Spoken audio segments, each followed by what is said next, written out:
Today I don't have a plan. Hello? Have you seen Louise Kelton's new video? Yes! I literally just watched it and I really thought it was going to be clickbait. I thought it was going to be clickbait. Hey guys, it's been a while. I actually made a cup of tea to make this video with, and then I drank it all before I started. Oopsie. I may be speaking a little quiet because my housemates are just downstairs in the living room and I don't want to yell, but hopefully this is enough. As you can tell by the title, this is about personality tests. They are everywhere. They're a good way to pass time, like BuzzFeed quizzes. What kind of fairy are you? I'm a pixie. Or which Chris is right for you? That's probably a quiz, is it? But the one that everyone comes up with is the Myers-Briggs test, and this sorts you into one of 16 categories. I am the mediator, an INFP, a diplomat, always seeking constant improvement, which I think really fits me.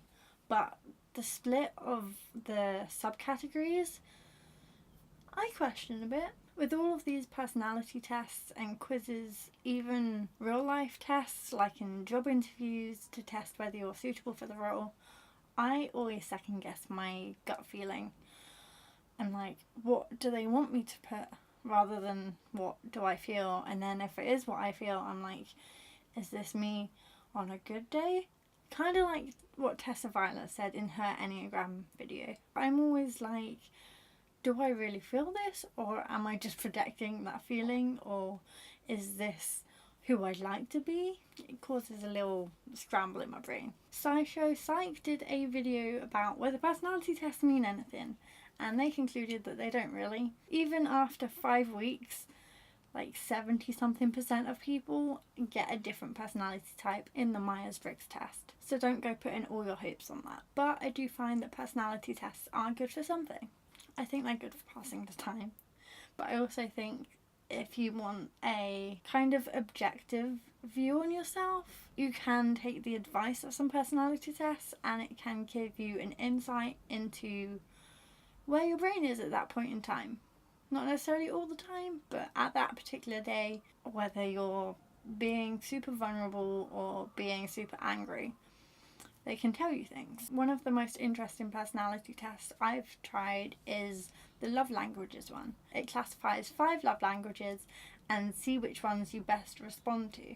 They are acts of service, physical touch, quality time, words of affection, and receiving gifts. And really weirdly, I scored the same result in 4 of those categories, only having a much less result in the receiving gifts category, which fits my indecisiveness throughout my life, but also kind of reassures me that when I don't know how I want someone to respond to me, it's because there are many options rather than just me having lost it. Now let me talk about Pottermore. The first time I took the Pottermore sorting quiz, I was in a boy's bed, and I got Gryffindor. Maybe I was feeling particularly brave that day. I don't know. But before then, from reading the books to watching the films to then taking this quiz, I felt very Gryffindor. I even bought Gryffindor merch. But then, when the new Pottermore quiz came out, I got sorted into Slytherin. And my Patronus is a rattlesnake and my American sorted house is Horned Serpent. There seems to be a real theme going. I promise I'm not snaky in the horrible way. But I feel like as I've matured, I have kind of gathered some more Slytherin qualities and that this does fit me now.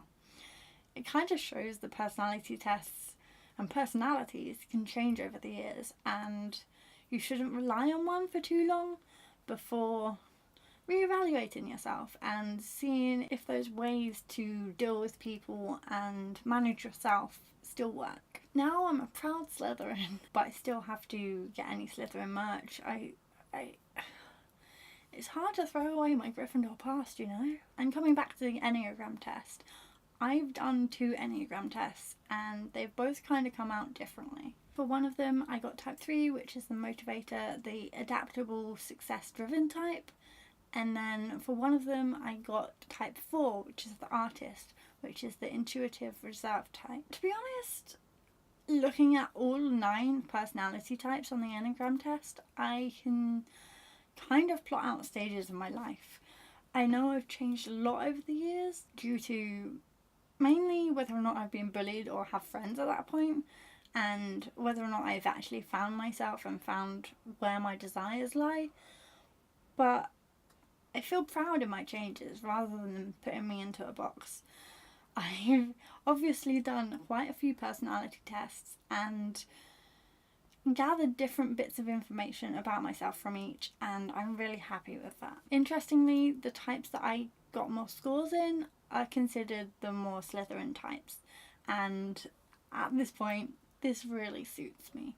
I mean, I even had green hair for a while. So yes, I'm going to pursue my success and be proud to be a Slytherin and all of these other types of personalities that all of the tests give me. I will put links to most of the tests below, and also the SciShow video and the Tessa Violet video, and I hope you gathered something out of this.